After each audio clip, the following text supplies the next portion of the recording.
ॐ नारायणं नमस्कृत्य नरं चैव नरोत्तमं देवीं सरस्वतीं व्यासं ततो जयमुदीरयेत्। नमस्कार, स्वागत है आप सभी का हमारे YouTube चैनल पर। आज हम जो चर्चा कर रहे हैं वह चर्चा है कि मातृनवमी को लेकर के जो प्रश्न आए हैं, बहुत से लोगों के इस पर हमारे पास में प्रश्न आते हैं। और एक हमारे मित्र कोई आचार्य हैं, वो भी मिले, उन्होंने भी आज जिज्ञासा की कि माता का जो श्राद्ध होगा, मातृपक्ष का जो श्राद्ध होगा, क्या केवल अन्वष्टका नवमी के ही दिन होना चाहिए या अन्य दिनों में भी इस श्राद्ध को कर सकते हैं, या माता जी का श्राद्ध और पिता का श्राद्ध दोनों एक ही श्राद्ध कर सकते हैं पार्वण में? ये प्रश्न है।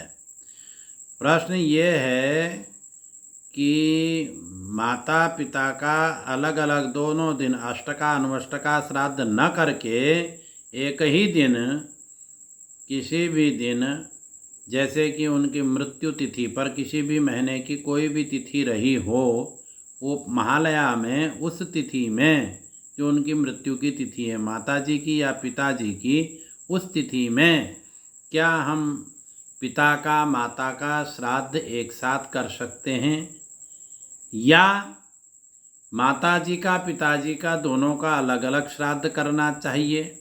इस पर क्या निर्णय होना चाहिए, इस पर बड़ी चर्चा भी कई जगह चल रही है। कई लोग कह रहे हैं कि सौभाग्यशाली स्त्रियों का ही नवमी के दिन होता है। ठीक है, वो शास्त्र का वचन है कि सौभाग्यवती स्त्रियों का ही श्राद्ध जो है मात्र नवमी के दिन होता है। तो इस पर हम लोग चर्चा कर रहे हैं कि अन्वष्टका जो है वो ये 4 होती हैं, 4 अन्वष्टकाएँ आती हैं। तो पुराण समुच्चय में का जो वचन है उसको हम पहले रखते हैं। पुराण समुच्चय का जो वचन इन्होंने लिखा है, पंडित श्री स्वर्गीय जनार्दन पांडे जी ने, शास्त्री जी ने, इन्होंने जो उद्धरण दिया है यहाँ पर, उसको हम देखते हैं। तो यहाँ कहते हैं, सर्वेषाम एव मातॄणाम श्राद्धम कन्यागतेरवौ नवम्याम एव कर्तव्यम ब्रह्म लब्धवरायतः। मने सर्वेषाम एव मातॄणाम, सभी माताओं का से यहाँ अर्थ है कि माता, दादी, परदादी, विमाता इत्यादि जो भी हैं, उनका श्राद्ध नवमी को होगा। वो भी कब? कन्यागते रवौ कन्यागते, जब रवि मने सूर्य भगवान कन्या में हों। तो नवम्याम एव कर्तव्यम, नवमी को ही वह श्राद्ध होना चाहिए। ये जो वचन है ये है पुराण समुच्चय का। तो ये तो एक बात है, एक पक्ष हमने कहा दिया कि नवमी को ही होना चाहिए। ये उस बात का एक तरह से खंडन हो जाता है कि सौभाग्यशाली स्त्रियों का ही श्राद्ध नवमी का होना चाहिए, अन्य स्त्रियों का, अन्य जो ऐसे मतलब जो कभी जो विधवा हो गई, सत्य सीधे इस शब्द को मैं कहना नहीं चाहता हूँ, परंतु अब कहना पड़ रहा है।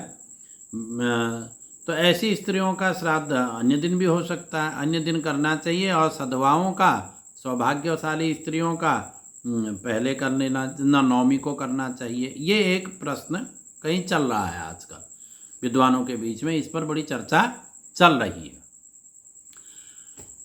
तो उस बात का तो ये खंडन हो गया पुराण समुच्चय के आधार पर। उन्होंने उदाहरण दिया है जनार्दन शास्त्री जी ने अपनी पुस्तक में, श्राद्ध पद्धति में। ये एक बात हो गई। और दूसरी बात ये है कि सौभाग्य स्त्रियां, मैं जो समझता हूँ कि स्त्रियां सौभाग्यशाली ही मृत्यु को प्राप्त होती हैं, क्योंकि स्मृति वचनों के आधार पर पति के चले जाने के बाद, पति के स्वर्गवासी हो जाने के बाद पुत्रवती स्त्री भी सौभाग्यशाली ही कहलाती है, वह उसको विधवा नहीं कह सकते। पति पुत्र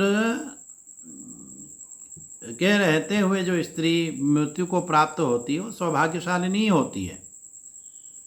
और यदि पति भी चले गए, पुत्र भी चले गए और उसके बाद वो जाती, तो वो विधवा होती है। पुत्र वाली स्त्री को विधवा कहेंगे ऐसा नहीं, स्मृतिकार, इसमें इनका वचन है स्मृतिकारों का, वो सधवा और विधवा में वहाँ जो उन्होंने अंतर किया है तो इस प्रकार का है। इसको भी समझना चाहिए इनको भी, क्योंकि ये शास्त्र है, इसको समझने के लिए पंक्ति लगानी पड़ती है। तो ये सारी बातें हो गई। एक तरफ दो बात हमने आपसे कह दी कि पहले तो ये निर्णय ले लिया कि सारी स्त्रियां ही सधवा हैं, जो पुत्र वाली हैं, और पति और पुत्र वाली स्त्री वो सब सधवा होती हैं। दूसरी बात कि सर्वेषाम एवं मातृणाम, सभी माताओं का श्राद्ध नवमी को ही होता, और कन्या गते रहो। तो उस हिसाब से जो हमारी पर्वतीय परंपरा है, जो हम कुमाऊनियों की विशेष करके, तो हम लोग तो माता जी का श्राद्ध नवदैवत्य करते हैं। नवदैवत्य हम लोग नवमी को ही करते हैं अन्वष्टका में, और अन्वष्टकाएँ भी 4 हैं, ये हमने आपको बताया। अन्वष्टका केवल यही है ऐसा नहीं है, अन्वष्टकाएँ 4 हैं। तो 4 अन्वष्टकाओं में ये एक अन्वष्टका है, इसी को ज़्यादा मान्यता है। अन्य भी तो 3 अन्य अन्वष्टकाएँ भी हैं।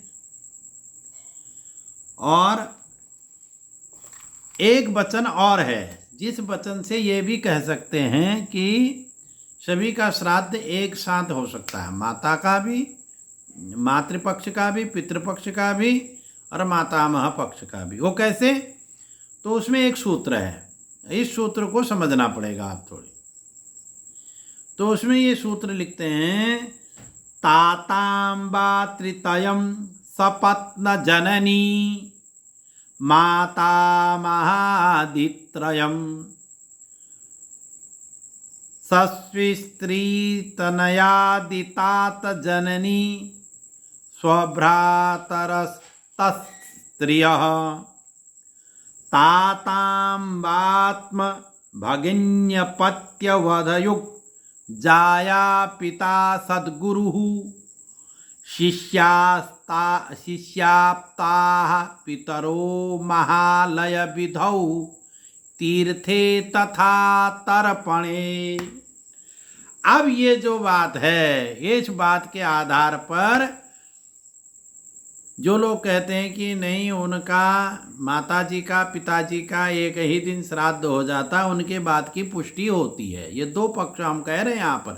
करना क्या है ये बाद में बताएंगे अंतिम में, अभी तो पक्ष रख रहे हैं हम कि हमारे यहाँ जो पक्ष है वो पहले रख दिया कि सर्वेषाम एवं मातृणाम।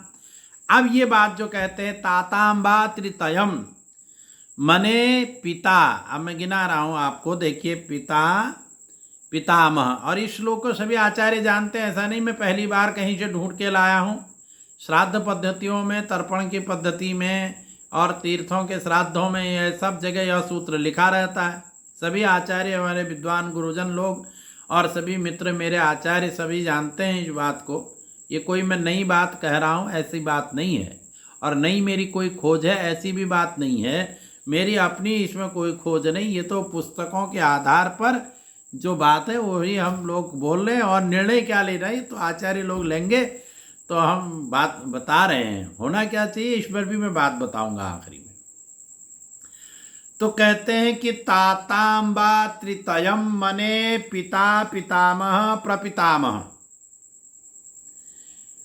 इन तीनों का, माता पितामही दादी, प्रदादी, सौतेली माँ, इनका, मातामह माने नाना परनाना और वृद्ध परनाना इनका, और नानी परनानी वृद्ध परनानी स्त्री, यदि किसी व्यक्ति की स्त्री नहीं है उसका पुत्र पुत्री, यदि किसी का पुत्र पुत्री चले गए हों उनका, चाचा चाची और चाचा का पुत्र, ज्येष्ठ पिता के पुत्र भी इसमें जोड़ लेना चाहिए, चाचा के ही साथ में वो सब आ जाते हैं।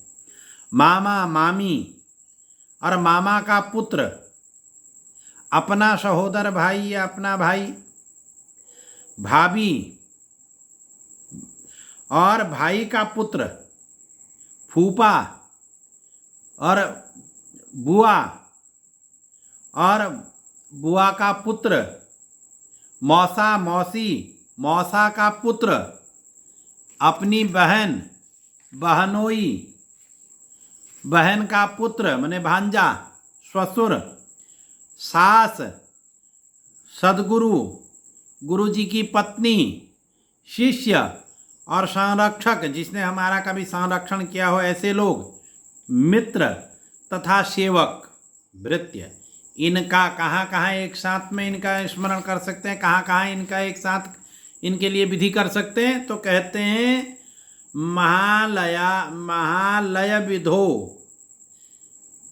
और तीर्थे तर्पणे, ये तीन इन्होंने चीज देख रखी हैं और तीनों में सप्तमी है। अब यहाँ थोड़ी व्याकरण की दृष्टि से हम बोल रहे हैं, तीनों जगह सप्तमी अलग अलग उन्होंने कर रखी है अधिकरण में,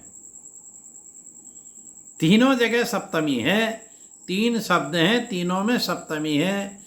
तो इतने लोगों का कहाँ कहाँ, पहले तर्पण से शुरू करते हैं। तर्पणे माने जब आप तर्पण कर रहे हैं जिस समय में, उस समय में इतने लोगों का तर्पण भी कर सकते हैं, एक साथ भी नहीं, करना ही चाहिए।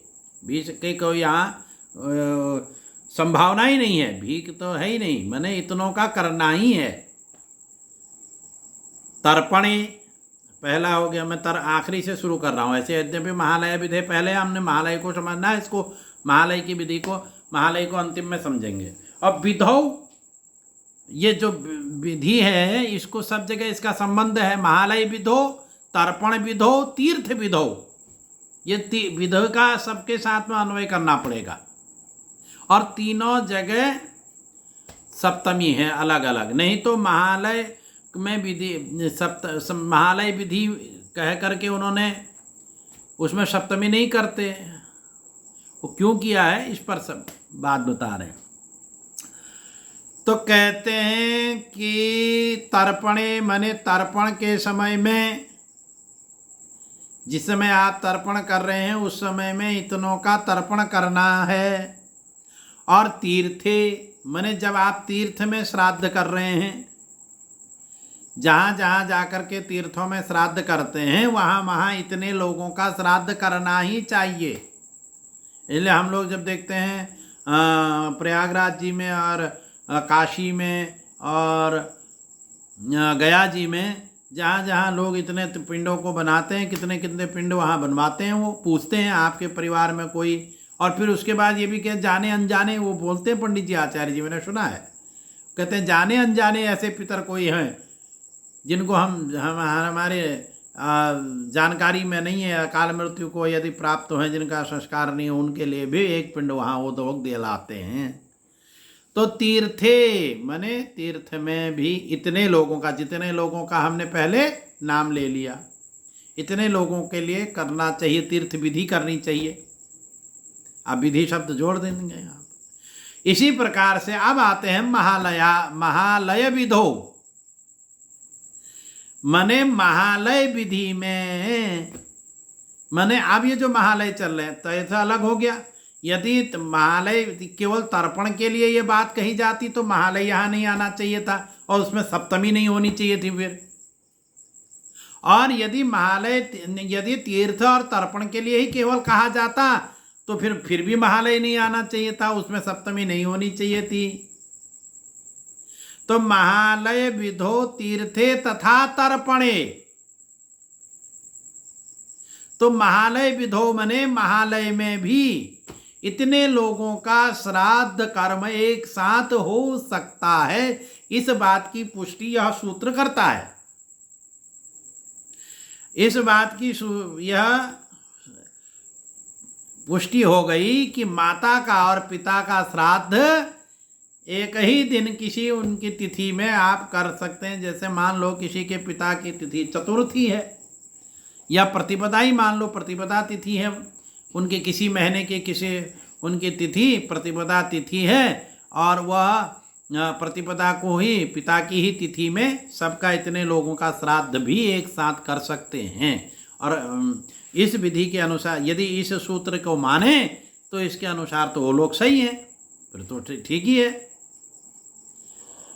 फिर दो दिन श्राद्ध, क्योंकि नवमी के दिन अन्वष्टका के दिन केवल माताओं का होता है, इस बात का यहाँ पर ये बात खंडित हो जाती है कि वो जो पहले पुराण समुच्चय के आधार पर हमने कही, हम ही ने कही, और फिर इस सूत्र के बाद हमें उसका खंडन कर रहे हैं।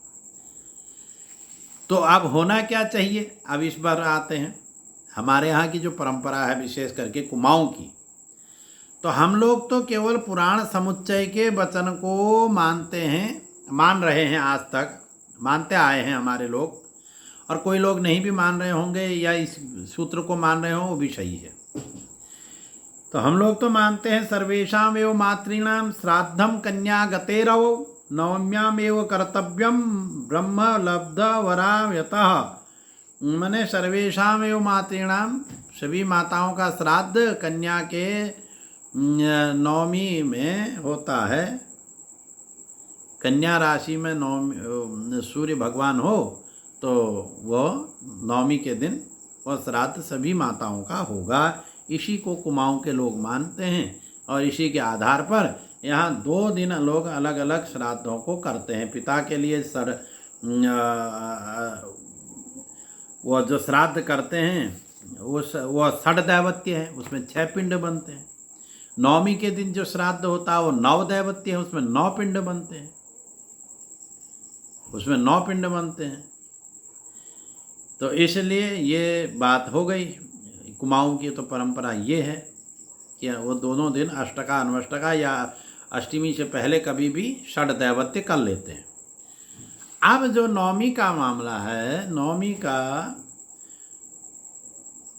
जो, और ये दूसरा सूत्र है महालय विधो वाला जो हमने पढ़ा कि तीर्थ में अलग, तीर्थ में भी इतनों का नाम लेना चाहिए, तर्पण में भी इतनों का करना चाहिए, और महालय विधि जब कर रहे हैं तब भी इतने लोगों का एक साथ कर सकते हैं। ये सूत्र से पुष्टि होती है, और हमने ऐसा श्राद्ध करा रखा है। हमने स्वयं ऐसा श्राद्ध इस सूत्र के आधार पर भी करा रखा है। और हम अभी भी कभी कभी किसी को अगर नहीं होता है विधि, किसी को समय नहीं हुआ, अष्टमी नवमी को उनको असुविधा हो गई, तो अब वो माता पिता का श्राद्ध तो छूट जाएगा। ऐसी स्थिति में क्या करें, तो अमावस्या के दिन या जो भी तिथि के दिन वो दोनों इस सूत्र के आधार पर एक ही दिन भी करा देते हैं, कराते ही हैं। यद्यपि ये छूट जाए तो कार्तिक कृष्ण पक्ष में भी कर सकते हैं, परंतु लोग कहते हैं नहीं कार्तिक कृष्ण पक्ष दूर हो जाएगा, वहाँ कोई असुविधा और हो जाएगी, तो इसलिए अच्छा है कि इधर ही हम पहले कर लें जो भी हमको सुविधाजनक। फिर क्योंकि नवरात्र आ जाता है, नवरात्र के बाद पितरों का पूजन पहले होना चाहिए, फिर देवताओं का होना चाहिए। ये भावना के कारण लोग कहते हैं नहीं इधर ही दोनों का एक ही दिन कर लेना चाहिए। तो ये सही है। और किनको करा रखा, कोई साधारण व्यक्ति को तो हमने ये श्राद्ध कराया नहीं है। इस समय स्वर्गवासी हो गए हैं वेद के प्रकांड विद्वान श्री ढूंढीराज पांडे जी, जो काशी में काल भैरव के पास में रहते हैं, ढोली गांव के रहने वाले हैं। उनको चतुर्थी के दिन हमने ये श्राद्ध काशी में रहते हुए करा रखा है। तो हमने उनसे पूछा, गुरुजी आप माताजी का नवमी के दिन करेंगे? उन्होंने कहा नहीं, श्राद्ध होने से पहले ये चर्चा हमारी उनसे हुई कि आज चतुर्थी के दिन आप पिताजी का तिथि में श्राद्ध कर रहे हैं, क्या नवमी के दिन फिर करेंगे? उन्होंने कहा नहीं। तो उन्होंने ही उस समय हमको ये पंक्ति बताई ये श्राद्ध की पद्धति में है ये लिखा, हमको उस समय तक ये लिखा है तो इतनों के लिए तर्पण करते होंगे, हम भी यही भावना से। परंतु उन्होंने कहा यदि ये तर्पण के लिए केवल होता तो महालय विधो इसमें क्यों होता और तीर्थ क्यों होता। इसीलिए उन्होंने तीनों को अलग अलग करके तीनों जगह सप्तमी कर रखी है सूत्रकार ने। तो इस आधार पर यदि कोई व्यक्ति माता पिता का श्राद्ध एक ही दिन करता है तो वो भी गलत नहीं है। जो आप हमसे पूछना चाहते हैं निर्णय, हम कहते हैं कि दोनों पद्धतियां सही हैं अपनी अपनी जगह पर। यदि किसी को सुविधा है, क्या उसमें रखा है आप 16 दिन श्राद्ध करिए इसमें तो इसीलिए इसके संकल्प में लिखा अमुक पार्वणे। अमुक पार्वणे का लिखने का ही तात्पर्य ये है कि प्रतिपदा के पार्वण में कर रहे हैं कि द्वितीया के कर रहे हैं, तृतीया के कर रहे हैं। पहले से फुर्सत रही होगी, हमारे लोग फुर्सत में थे तो 16 दिन तक रोज रोज श्राद्ध करते थे। तो इसलिए एकादशी को किसका होता है, द्वादशी को किसका होता है, फिर मघा में क्या करना चाहिए त्रयोदशी के दिन, फिर जो शस्त्र से मारे गए लोग उनका चतुर्दशी के दिन, और अमावस्या के दिन रहे हुए पितरों का या सभी पितरों का। इसीलिए वो नियम बने, इसीलिए वो लिखा जाता है कि आज इनका श्राद्ध, आज उनका श्राद्ध। ये जो व्यक्ति एक दिन श्राद्ध कर रहा है उसके लिए वो नहीं लागू होता है कि वो चतुर्दशी के दिन यदि श्राद्ध करता है, नहीं उस दिन तो उन्हीं का श्राद्ध होता है, दूसरों का नहीं होता, ऐसा नहीं। ठीक, तो इसलिए दोनों ही सूत्र हमारे दृष्टि में सही हैं। जो हमारी परंपरा चली है, हमने केवल पुराण समुच्चय को क्या वचन को मान करके अभी तक हम लोग कर रहे हैं, वो भी सही है। यदि कोई आचार्य कहते हैं कि नहीं माता और पिता का दोनों का एक दिन श्राद्ध हो कर लेना चाहिए, तो इस सूत्र के आधार पर वो भी ठीक है, क्योंकि काशी में ज़्यादातर विद्वान ऐसा ही करते हैं।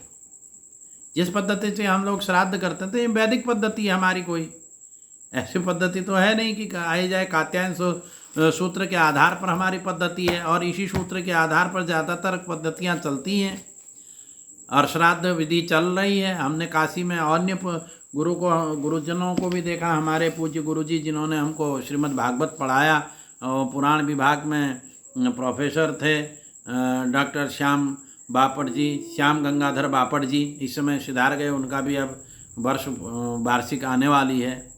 तो उनके घर में भी हमने देखा, एक दिन उनके घर में श्राद्ध के समय में हम लोग पहुँचे तो हमने पूछा, गुरुजी आज श्राद्ध माता, आप तो पिताजी का आज कर रहे हैं तो माताजी का तो पहले कैसे करा। तो जैसे हमने यहाँ सुना था, उन्होंने कहा नहीं, उन्होंने भी यही सूत्र हमको बताया। बड़े अपने काशी में बड़े पौराणिक थे हमारे गुरुजी, कोई सामान्य व्यक्ति तो थे नहीं। तो उनके यहाँ भी देखा और अन्य भी महाराष्ट्रियों में भी ये पद्धति जैसे हमने देखी, वो भी लोग इसी पद्धति से इसी सूत्र के आधार पर करते हैं। और यदि यहाँ भी कोई पंडित जी हमसे कह रहे थे कि हम ऐसा करा देते हैं कि नवमी और माता जी का और पिताजी का हम लोग एक ही दिन करा देते हैं, ये क्या गलत है या सही है, तो उनके लिए हमारा उत्तर है कि ये कोई गलत नहीं है। सूत्र जो कहता है, सूत्र को देखेंगे तो सूत्र के आधार पर तो ये सही प्रतीत होता है, गलत प्रतीत नहीं होता। बाकी मैं ये नहीं कह रहा हूँ कि मेरा निर्णय यही है कि आप नवमी के दिन मत करिए, आप किसी भी दिन कर लीजिए, ये मेरा अपना कोई निर्णय। हमारी जो परंपरा है हम तो उसको कर ही रहे हैं। और यदि इसमें कोई गलती हुई है तो आचार्य लोग इस वीडियो को देख करके जो भी इसमें त्रुटि है, यदि कुछ हमको सुझाव देंगे, कुछ नया विषय यहाँ पर प्रस्तुत करेंगे, तो उस विषय को भी हम लोग देखेंगे और फिर उस पर भी हम लोग चर्चा करेंगे। आप लोग देखिए और विचार करिए। विद्वानों के लिए ज़्यादातर आज खास करके ये वीडियो बना है, तो क्योंकि ब्राह्मणों की समस्या ज़्यादा है इसको लेकर के। और एक हमारे मित्र पंडित जी आज मिले तो उन्होंने हमसे कह दिया तुम केवल नवमी को ही कराते हैं। हमने कहा हम तो ऐसे ही कराते हैं, जो चला है प्राचीन परंपरा हमारी, वो उसका हम कैसे उससे बाहर जा सकते हैं अभी, क्योंकि हम तो ऐसा कोई मठाधीश है नहीं, कोई हम सामान्य व्यक्ति, झोला झमटी वाले वृत्ति करने वाले ब्राह्मण, जिसको भिक्षुक कह सकते हैं। भिक्षुक ब्राह्मण मेरी को कितने औकात थोड़ी है कि मेरी बात को सब मानेंगे। तो मैंने कहा आपने पूछा, इस विषय में मैं एक बढ़िया वीडियो बनाऊंगा, आप भेजूंगा, आप लोग देखिए और जो भी इसमें और कोई सुझाव हो तो उसको भी रखिए। और बाकी यदि कोई दोनों श्राद्ध, मैं फिर कह रहा हूँ, यदि माता का श्राद्ध केवल नवमी को करते हैं वो भी गलत नहीं है। यदि माँ का श्राद्ध पिता के श्राद्ध की तिथि के दिन एक ही साथ कर लेते हैं वो भी गलत नहीं है। ये दोनों धाराएं अपनी अपनी जगह में सही हैं। जिसको जैसी श्रद्धा, जैसा पितरों के प्रति श्रद्धा भाव हो वैसा करें। नमस्कार।